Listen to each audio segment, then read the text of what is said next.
What is up, guys? Welcome back to another GeekaWhat video. Now in this one, I'm going to be building an awesome high-end 4K gaming PC build with AMD's brand new X870 motherboards. Could this finally be the savior that makes Ryzen 9000 that little bit more worth it? Or is it a chipset that just doesn't bring that much to the table? In this video, we'll be finding out, and in the process, I'll be showing you guys the parts I'd pair up not only with AMD's latest CPUs, but their brand new motherboards too. Let's do this. The new NZXT H5 is here. NZXT's latest compact ATX mid-tower case provides top-tier airflow in a space-saving form factor, while retaining strong support for long GPUs and 360mm AIO CPU coolers. Tool-free panels, easy cable management, and an RGB version with included fans make the H5 a dream to build in. Check out our recent H5 build video in the cards now and learn more about this case at the first links below. I guess we should start this video by talking about not only my CPU choice for this build, but also these brand new X870 motherboards. Now these motherboards look to basically bring Ryzen as a whole, not just the new 9000, but the last gen 7000 CPUs too, a little bit more into the present day with better connectivity, improvements to the chipset, and an overall more modern design that should help future-proof your build that bit better. Now unlike Intel, who only tend to support the same socket for a maximum of 2 CPU generations, this time they did a third and we all saw how that went, but AMD is different. They're going to support the AM5 socket right through to 2027 and potentially beyond. And although these Ryzen 9000 chips haven't been the most popular, these are of course the boards a lot of people will be using with Ryzen 9000 X3D when that lands either later this year or early next. Now I'll be using the Ryzen 9 9700X for this build. I'll also be looking at the difference between this and the 9950X in gaming later, but if you don't need the extra cores, this chip's going to be more than fine. Already the price of this chip has dropped, which in my mind makes it a worthwhile bet. Of course, the other alternative option to consider would be the Ryzen 7800 X3D, which is of course absolutely rapid in gaming performance, and that is going to work fine on this board, all the BIOS and everything like that out of the box, no need for any updates or rollbacks to get that working. Now the board I've gone for in this build is the ROG STRIX X870E-E gaming Wi-Fi. Now as for what's different between X870 and X670 is that all boards, regardless of whether or not they're the extreme chipset, have at least one Gen 5 NVMe and PCI slot, but some designs like this are far more stacked. This one has got 3 Gen 5 NVMe's as standard, giving you a lot more connectivity and throughput than you'll find on the previous designs. If you saw some of our coverage from ASUS at Gamescom, you'll have seen this board a little bit already, but if not, you've got to take a minute to appreciate just how stacked this board is. So of course, CPU socket there, our DDR5 RAM DIMMs, loads of fan headers, which is good to see. The new toolless NVMe slots are really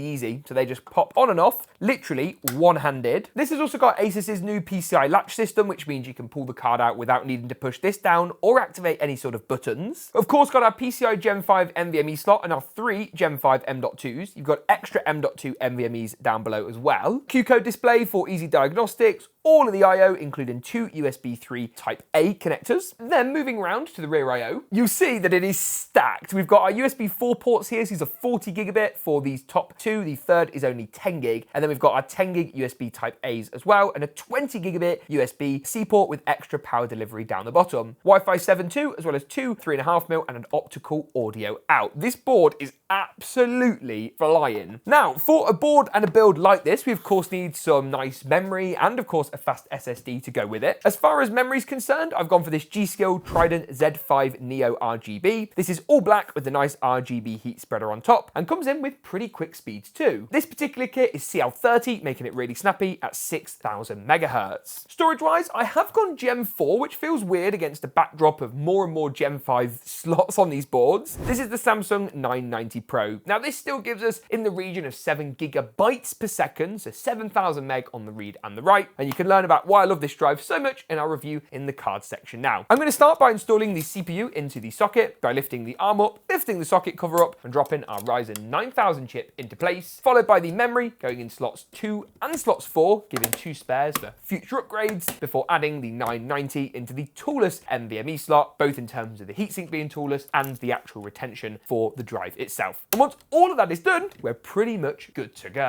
Now it's at this stage I'm also going to prep for the CPU cooler. cooler, and this is a little bit interesting. This is Cooler Master's MasterLiquid 360 Ion. I think, and I could be wrong, but I think this is Cooler Master's first real entry into CPU coolers with screens. I can't seem to think of when I've looked at a cooler with a screen from these guys before. This is interesting because it is, I think, fairly similar in design to the Atmos. Comes packaged very, very nicely indeed. Oh, Cooler Master, I like that. I like how it's all kind of separate. So you've got the manual on a QR code, you've got the first flap to lift up. Behind that, you've then got the actual CPU water block, which actually has like a thermal grease template, so for your thermal paste. It looks to be your screen on the top here, which is really nice. Some data connection on the side, and then a micro USB port. Be good to see this be USB-C, but it's not the end of the world. Also then as well, I've got the radiator, and it looks like, yep, all the fans are pre-installed on the rad. Again, love to see that. Would be good if these fans were all kind of connected in terms of the cables together, I suppose, rather than just being individual, but they look like they are daisy chainable, so we can deal with that later. The main reason though I wanted to get the cooler out at this stage was to do the mounting hardware. Now in the box here, you'll see that it's got separate hardware for the Intel socket, AMD socket, and then accessories. So let's pull the AMD socket out, and again, very, very nice attention to detail. They've actually printed out the instructions for the AMD socket on the AMD box. Now inside of here, there is, wow, really not a great deal. There is the AMD mounting bracket, which goes around the cooler, and then 4 standoff screws. These are going to secure into the motherboard, and I'll show you how that works in a moment. Other cables that come included are the harness that plugs in for the SATA power, the ARGB, and the 4-pin PWM fan, while this little USB module is presumably for the screen. In terms of what is next up, I'm going to go ahead and remove the plastic mounting brackets that come pre-installed on the top of the motherboard, and then replace these with those standoffs I talked about earlier, and they're just going to poke through each of the holes on the built-in motherboard backplate. And with that, the motherboard assembly is pretty much ready to go. I'm going to move the GPU out the way, more on that a bit later,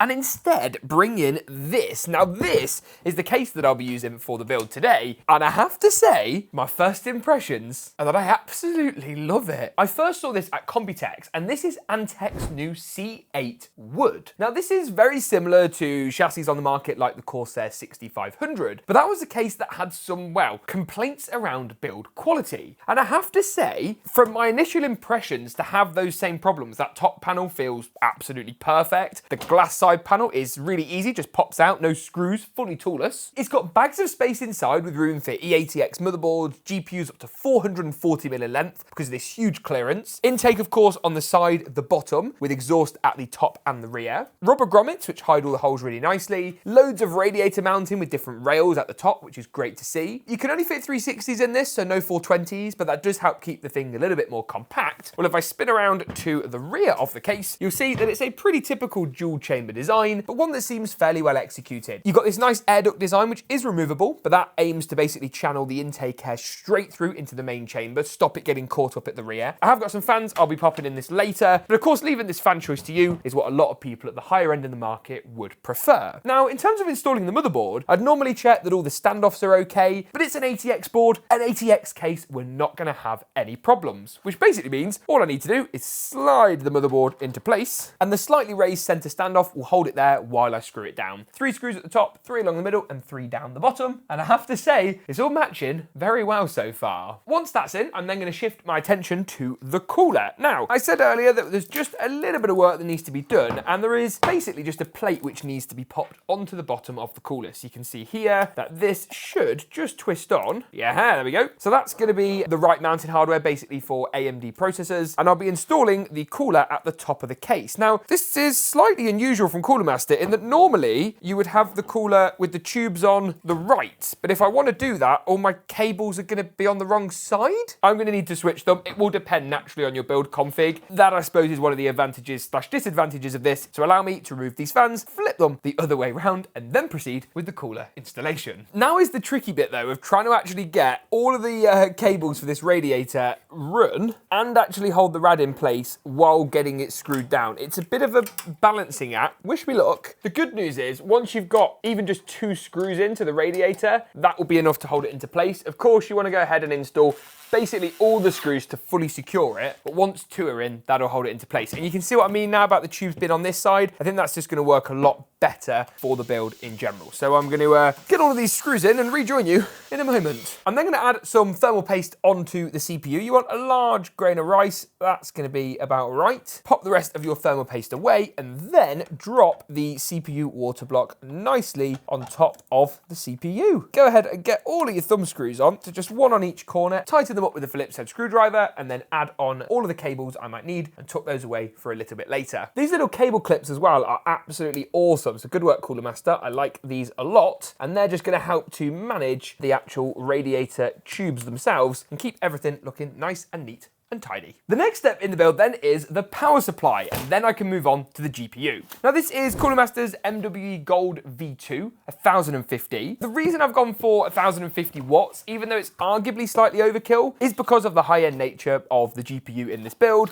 and because I also want to test this system out with the Ryzen 9950X. Now the only thing I'm slightly concerned about immediately is the PSU clearance. So let's just double check that is, I mean, it's going to be tight, but it will fit. Now, as far as what cables I'll be installing, it's got a right-angled 600 watt PSU cable, so that's definitely going to pop in here. This is ATX3 and PCI Gen 5 natively. Really important to look for when buying a power supply. Also going to pop in the motherboard power cable down to the bottom here. This is obviously the largest of the bunch by quite some margin, so there we go. Click that in. I'm not sure whether I'm going to need a SATA power harness for this build. That's going to power up any sort of RGB hubs or older hard drives, but good to have one in just in case. And then I also need, yep, a pair of CPU 8-pin power connectors. So there's the first one, and there should, somewhere in this box, be a second one hiding away. So in total, we've got GPU, motherboard, a pair of 8-pin CPUs, and a SATA power. I'm going to pull these cables out the way for the cooler, as I am going to need those a little bit later, and then slide the PSU in. So 4 screws to get that nicely secured in, and then I'm going to run the motherboard power cable to the right-hand side of the board, CPU to the top left, GPU I'm going to save until later, and then I'm also going to do all the front panel connectors at this stage too. Everything from USB 3 Type A through to USB 3 Type C, JFP1 front panel, as well as HD audio. And that is looking more and more like a gaming PC build by the second. Now, Antec did kindly send out these fans as well alongside the case, which I'm going to pop in at the end. So there's 3 120mm reverse, they're going to go on the side, and then a 140mm standard at the rear. But for now, it is time to install the GPU. Now, where is it? Here it is. For this, I've gone for the 4090. Now, it's a card I don't really feature on the channel all that much. It's quite expensive. It's pretty poor value for money, really, but who cares when you're getting the best possible frame rates you can find? And of course, this ASUS Tough design matches with the motherboard I've gone for in the build today. I mean, just look at how beautiful that GPU is. And the construction on this, by the way, I'm not sure it really comes across on camera, but it's fully metal. The whole outer shield kind of hurt is fully metal. It's huge heatsink, PCI Gen 5 power cable. And if we just hover it into the build, you can see that it looks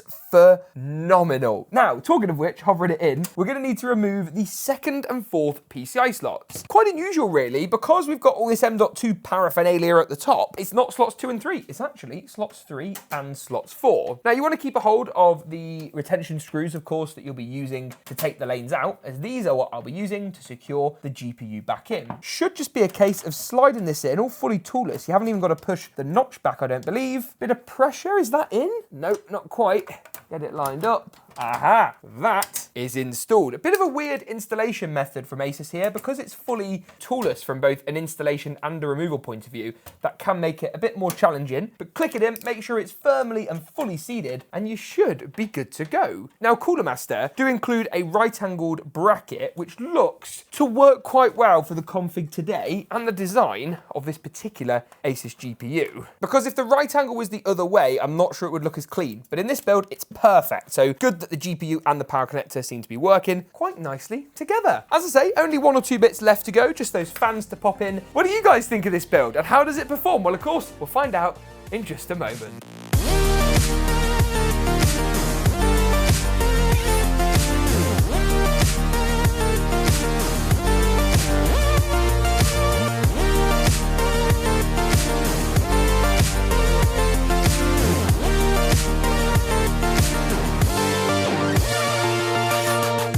Moving through into performance, and it's time to see exactly how this build performs. Now let's start off, shall we, with Star Wars Outlaws, a game that's really particularly tricky to run at 4K high settings with DLSS on the quality preset and NVIDIA Frame Gen enabled. Here the results are actually better than I expected, at around 173 frames per second on average. This was particularly impressive given we're running at 4K high, and undoubtedly DLSS and especially the Frame Gen element are doing a lot of the heavy lifting here. Apex Legends is a title which is obviously more rasterization based. 4K high, and the frame rate here absolutely soared, 269 frames per second on average, providing a highly competitive gaming experience at this top resolution. Cyberpunk 2077 at 4K high with DLSS set to quality, Frame Gen enabled, and ray tracing set to medium provided what was a really superb gaming experience, clocking in at just under 100 frames per second on average with an average of 98 FPS. Alan Wake 2 at 4K high was next up. Here the results again were really good at 4K once again. 75 frames per second on average puts us squarely above the 60 frame per second mark. And while you want a really smooth and playable gaming experience, it's not like Alan Wake is a competitive FPS title where you need 150 or 200 frames to have a good experience. Black Myth Wukong is another difficult title to run and one that really did test the mettle of this machine. 4K high settings yielded 64 frames per second, so again, more than good enough for a decent gaming experience, but if you want